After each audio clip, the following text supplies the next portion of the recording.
如果你而家覺得人生好卡住，好大壓力，甚至覺得自己點努力都冇用，我想你停一停，問下自己一個問題：上一次為咗解決某個特定問題而去讀一本書係幾時？歡迎返到嚟讀書日誌，今日同大家繼續睇呢本書《最高學習法》。我見過好多人好勤力，佢哋讀好多書，但人生依然一團糟。點解？因為佢哋將讀書當成係一種儀式，而唔係一個工具。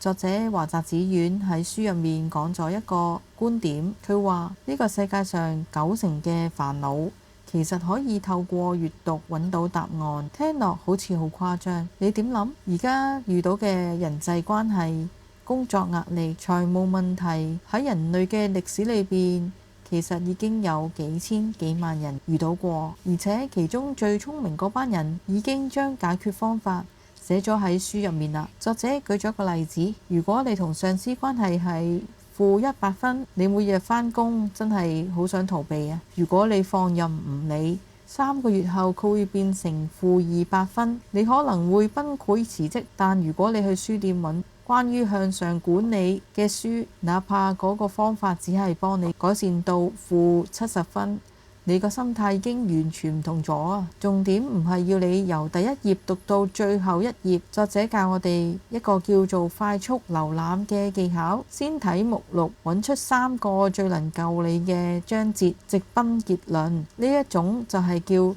狩獵式嘅學習，你係去揾答案，唔係去讀完一本書。仲有，唔好睇低小說，好多人以為睇小說係浪費時間，但係小說裏邊其實藏咗好多而家 AI 時代最強嘅武器同理心。當你投入一個角色嘅失敗，你係用緊最低嘅成本去買人哋一生嘅經驗啊！今日想挑戰大家，唔好再為咗讀完一本書而讀，揾出你而家最煩惱嗰件事，去揾一本書做你嘅解藥。3個行動建議： 1. 實行15分鐘快速掃描。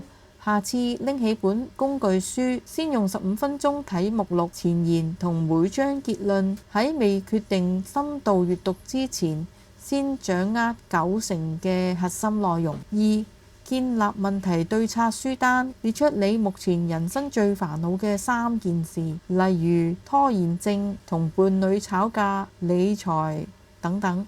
去圖書館或者書店，針對每個問題各揾一本書。 3. 每階段寫離，將所有需要背誦、思考或重點嘅專業書換成紙本書，將殺時間、休閒、法律條文或者係詞典類別嘅書留喺電子書入面。多謝你今日收聽讀書日誌，記住閱讀唔係為咗增加你嘅知識量，而係要增加你嘅行動量。